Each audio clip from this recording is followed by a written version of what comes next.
Jeff Hardy is one of the most exciting, electric, and beloved performers in pro wrestling history. Truly a one-of-a-kind human with a connection to the audience that you just can't manufacture. A daredevil who put his body on the line with a one-of-a-kind look and aura to him. For many, the charismatic enigma was someone that they always wanted to be when they were younger. Whether it was the original face paint, the neon arm sleeves, his way of dressing, or even hitting his signature swanton bomb into pools or on trampolines, he was tailor-made to entertain. In 1994, he made his WWE debut at the age of 16, and in 1998 he and his brother Matt signed with the company. The Hardy Boys became one of the most popular tag teams in the WWE, and slowly they were both on the rise. A look that stood out, their reactions started to get better and better because of the work they put in. Eventually they met their wrestling soulmates in the Dudley Boys and Edge and Christian. These guys put on the legendary triangle ladder matches that to this day are still seen as the holy grail of tag team wrestling. The performances opened a lot of eyes. It was only a matter of time before the Hardy Boys broke up and branched off into singles competition, particularly Jeff.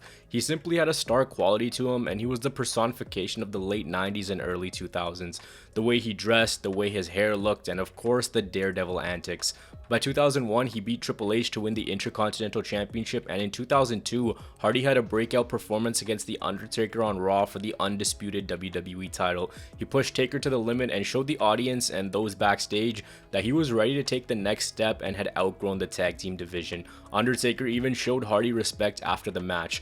When Jeff was put up against main event talent, he showed up and he showed out. Now it looked like it was time for him to start climbing the ladder to becoming one of WWE's biggest stars, but that wouldn't be for a while. Due to the wear and tear on his body and the grueling travel schedule, Jeff had developed addiction to drinking and drugs, with his performances starting to suffer. Most notably at Survivor Series 2002, where he completely forgot to push Rico off the top rope to the point where Rico was screaming at him. WWE offered him drug rehab, but he refused to go. In a 2006 article on WWE.com, it was described by the website's executive director as, quote, a poisonous drug addiction. Bruce Pritchard on his podcast said that it was illicit substances and that the company told him to either go to rehab or go altogether. JR backed this up on his podcast, saying that Hardy was in total denial and that Jeff believed that he didn't have a problem. He failed drug tests and displayed behavioral problems because he simply didn't care, and Jeff even said that he believed that this was an out on wrestling for him altogether. So him having an unwillingness to go to rehab forced WWE to release him in 2003. Following this, he went to Ring of Honor in an infamous match where the crowd booed him, chanted "F you Hardy, we want Matt," and rained chants of "you got fired" onto him. One of the most hostile matches you'll ever see. From here, Jeff basically left wrestling altogether until he showed up in TNA in 04. By the following year, things looked like they were alright, and Jeff had taken time to figure out what was wrong, but that simply wasn't the case. Another suspension came his way after he failed to show up to 2005's Hard Justice pay-per-view, where he was scheduled to wrestle Raven. He missed multiple flights out of North Carolina to Orlando, but it was reported that he made it to the hotel that everyone else was staying at. Technically speaking, this wasn't related to any drugs or substance abuse that the public knows of, but it didn't end there in 2005 for him. Jeff was again suspended by TNA for failing to appear at Turning Point. It should be mentioned that TNA had a more relaxed wellness policy than the WWE. They were also notorious for taking on those who had substance abuse issues. By 2006, he hadn't really found a turning point himself, so TNA decided to let him go. 3 years ago, this was a career that was destined for success. Now, fired from the WWE, hated in ROH, and then let go by TNA. He was stuck in a spiral and he just couldn't get out of this, and the problems kept coming back and they kept getting worse. Jeff didn't take a sustained period of time away from wrestling to address them. Well, now WWE decided to give him another shot. On August 4th, 2006, the company announced that they had re-signed Jeff Hardy. When he came back, he teamed up with his brother Matt, won the Intercontinental Championship, and was back to re-establish himself all over again. As a single star was where WWE really saw him, because he was just that damn popular. But in July of 2007, he had another wellness policy violation. Jeff took to his website to say this was because of injury, but it was a false cover-up, with the moderators refusing to acknowledge that this was the case. Figure 4 Online reported that this was in fact a suspension because he conveniently rocked up 30 days later. This was also backed up by Jim Ross on his blog. When he returned, guess what? He was again put into a prominent role because again, WWE believed in him and they saw what they had. He and Triple H were the sole survivors against Team Umaga, and this started a rivalry between the two where Jeff pinned Triple H to become the #1 contender for the WWE title. He got his match at the Royal Rumble against Randy Orton, but didn't win it. It looked like that the WWE was just holding off for a little bit. Heading into that year's WrestleMania, Jeff was set to be in and win the Money in the Bank match according to many reports, but this time he had yet another violation of the wellness policy, this time getting slapped with a 60-day suspension exactly a year after his first violation. This caused him to miss WrestleMania and CM Punk to win the Money in the Bank in his place. Jeff was just inflicting wounds on himself at this point, failing to see what's in front of him. It is important to remember that what the person was going through behind the scenes, we don't know and we can't really comment on either. 3 days following his suspension, his house burned to the ground, in the process killing his dog. And again, you would think that because he had consistently broke WWE's trust and failed at every given turn, that there would be further repercussion on TV and they'd lose complete faith in him. It was actually the complete opposite. When he returned to the WWE, he was put into the title picture again, continuing his rivalry with Triple H, which saw him show more aggression and even get a WWE title match in 4 of the final 5 pay-per-views of 2008. In September of that year, Jeff had an incident at a Nashville airport where he was denied boarding because of intoxication. It's reported he still got his flight later in the day. He didn't cause a scene and he was professional about the incident. Towards the end of 2008, Jeff was scheduled to be in a triple threat match with Vladimir Kozlov and Triple H for the WWE title, but a report came out saying that he was found unconscious in his hotel room and that he wouldn't compete in the match. Of course, those substance abuse issues, this was just a storyline tool. Maybe not the best idea considering wrestlers like Eddie Guerrero were found dead in their hotel room. After he returned, he finally captured the WWE Championship at Armageddon 2008, the same pay-per-view where it really all began the previous year. And here he was. He did it. He was at the mountaintop. He was essentially the biggest star in the WWE, even though Triple H wasn't over the moon about him being the WWE champion. Hardy was outselling John Cena in merchandise, and if anything, the championship in his hands was a symbol that he should turn things around and look at what's in front of him and never ever reach that dark place ever again. Following a short WWE Championship reign, Jeff was put into a program with the World Heavyweight Champion, and that was Edge at the time.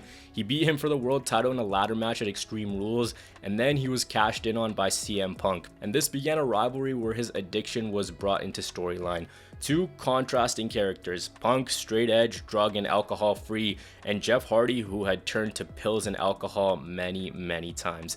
In this feud, Punk started calling Hardy weak for turning to drugs and alcohol on TV, even referencing eye drops, saying that this was the only way you get a prescription medication, saying that unlike Jeff, this was the only foreign substance that was going to go into his body.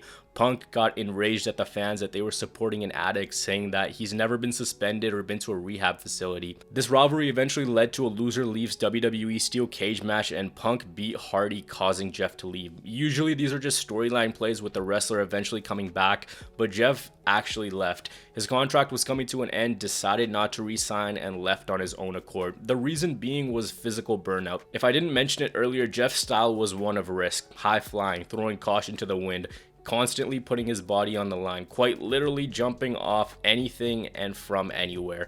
When Jeff Hardy left WWE, he had 2 herniated discs in his lower back, as well as neck issues. His goal was to heal up, come back to the WWE, but that wouldn't be for another 8 years. WWE didn't want him to become a pure liability and for things to spiral even further. Shortly thereafter, in September of 2009, Jeff Hardy was arrested on 5 major drug charges. He had his home raided, with him being arrested under possession and trafficking controlled prescription pills, as well as possession of cocaine, trafficking of opium. His home was searched and the police seized 262 Vicodin prescription pills, 180 Soma prescription pills, 555 milliliters of anabolic steroids, and cocaine. The estimated street value of the drugs was $2,500. He'd eventually plead guilty to this and served 10 days in jail. His addictions were for sure affecting his career, but things spiraled even more. In 2010, on the same day he was charged for the offense that I just mentioned, he returned to TNA, and the company from there pushed him as one of their top stars, and he even won the TNA World Championship. CM Punk mocked Jeff Hardy's arrest and referenced it on WWE TV. A video emerged of Jeff and Matt at a diner, Jeff rambling on about how he made CM Punk a star, how wrestlers like The Undertaker showed him respect, but Punk just ignored his existence and went right to the showers without saying a word, and also that Punk was taking Ambien to sleep. Jeff Hardy in a 2012 interview said, quote, "CM Punk is crazy talented. We don't stay in touch or have contact, but I have nothing bad to say about the guy." Getting back to his TNA run, things went off the rail and he was at his absolute worst. It was December of 2010 at the Final Resolution pay-per-view. On that day, Mike Johnson of PW Insider reported that Jeff was going to be pulled from the pay-per-view following concerns of his behavior backstage after arriving to the event. There were conflicting reports on what was actually happening, whether the card would be changed or not, and apparently it was just an overblown misunderstanding. He later faced off against Matt Morgan. Nothing too noticeable, it was a slower match. Following it, there were other reports that said Hardy was, quote, hammered backstage. When TNA was asked for comment, they said that the whole thing was a misunderstanding as the company just finished a tour of Dubai and Hardy was just tired. Nothing to this day has been confirmed, but the following year, things reached the most unfathomable low they ever could. 2011 and the infamous Victory Road pay-per-view where Jeff Hardy was set to face off against Sting. He showed up to the match clearly under the influence on live pay-per-view broadcast, lethargic, confused on where he was, and someone who truly should not have been on television that night. He was in a zombie-like state with a dazed look on his face, even taking 40 seconds to show up onto the entranceway. Referee Brian Hebner throwing up the X because Jeff was in no fit state to compete. Out came Eric Bischoff to relay the message to Sting and Jeff Hardy that this was going to be a quick finish, and it went all of 88 seconds. Sting hit his finish and forcefully covered Jeff, who got up and just looked confused. Fans then chanted bullshit, to which Sting said, "I agree." Because of the incident, TNA apologized and gave everyone who bought the event access to TNA On Demand for 6 months. Following this, Jeff was suspended from TNA and completed 120 days in rehab and returned later in the year. In 2021, Eric Bischoff said that Hardy arrived at the normal call time for talent and then disappeared for hours, and in those hours that he disappeared, he took the drugs. Next time he was seen was moments before the match, and this was a situation that was completely out of hand because no one saw this earlier. Bischoff said that Dixie Carter wasn't there and basically no one in a position of power was, so he took it upon himself to try to get the match over as quick as possible, which should be commended. Following this, no one from TNA contacted Jeff Hardy for a month, according to Bruce Pritchard. After this, he returned. He established himself right back up again for a second time, regaining everyone's trust and remaining consistent. There were no issues on the surface. He even resurrected his Will-O-the-Wisp character. Outside of wrestling, he was working on his music, released an album, and he was just doing his thing. It's a shame that it took such a widely crapped on incident for him to finally gain consistency. By 2017, he re-signed with the WWE, and he and his brother made an amazing return at WrestleMania 33, winning the tag team titles in the most Hardy way possible. It looked as though everything had subsided, everything that had been plaguing him, everything that had been wrong. His demons were just that, demons. But be it the heavier road schedule, he again spiraled back into this.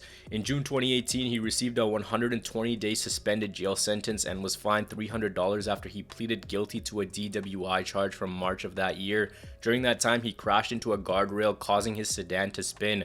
He reportedly ran off the roadway, hitting 105 feet of guardrail before the back end of the car spun around and finally stopped. Police estimated on the scene that Hardy caused $13,000 worth of damages, with $8,000 for his totaled car and $5,000 for the crushed guardrail. In addition to all of this, he had to go to alcohol counseling and had to turn in his license. In this one, he had a 0.25 blood alcohol level, which is 3 times the limit in North Carolina. WWE addressed the arrest, saying that, quote, "Jeff Hardy is responsible for his own personal actions. We are investigating the matter and awaiting information from local law enforcement officials." He was immediately booked for misdemeanor while driving intoxicated. Hardy the following year was recovering from a knee injury in 2019.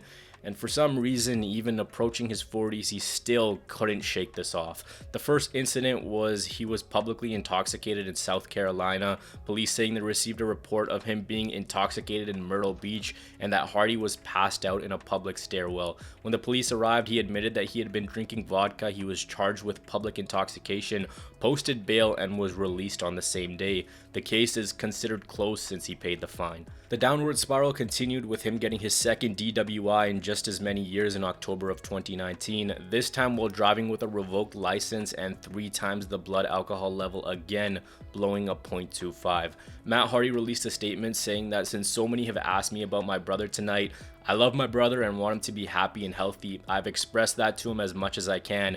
Jeff has to make his decision about his life. I have to focus on my 2 boys and soon to arrive son. I can only control my actions.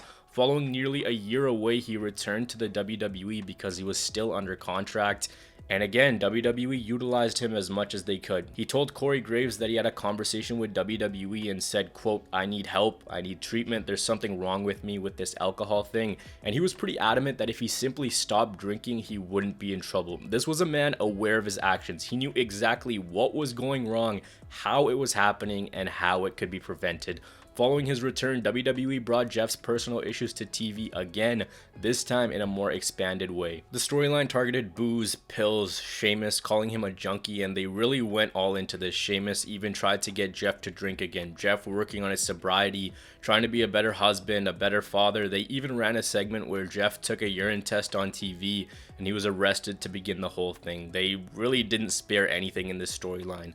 A short while later, things went sideways again. On December 4th, 2021, Jeff Hardy was competing at a live event and during a tag match disappeared into the crowd, failing to return. The following night, he didn't even compete because he was sent home from the house show loop. After this, WWE offered him to go to rehab, which he didn't accept, so the company released him. From here, he signed with All Elite Wrestling, and on June 13th, 2022, Hardy was arrested for driving under the influence, again with his suspended license. This situation is just sad. I don't even know what else to call it. A video showed Hardy completely confused on where he was, clearly in zero condition to be operating a vehicle, unable to perform anything asked by the officers, and he was arrested for driving under the influence, this marking his 4th arrest in total and 3rd DUI offense in a decade. Throughout this video, I've talked about the various issues that Jeff has faced in his career. He's had countless chances, and if it was any lesser performer, their career would have been finished by now. But even after the violations, even after screwing up, Jeff was given prominent roles within the companies he worked for. If Jeff would have been able to clean things up a lot earlier, his career would have been a lot different. That's not even an if, that's almost a guarantee. But there's always these incidents, these suspensions, and these troubles hanging over him. No one's perfect, and a character like Jeff is one we're probably never going to see again. A guy with a natural charisma and it factor who just meshed with the fans like no one else. But he just couldn't stay out of his own way, and he really was destined for greatness. The only guy who got in his path was himself.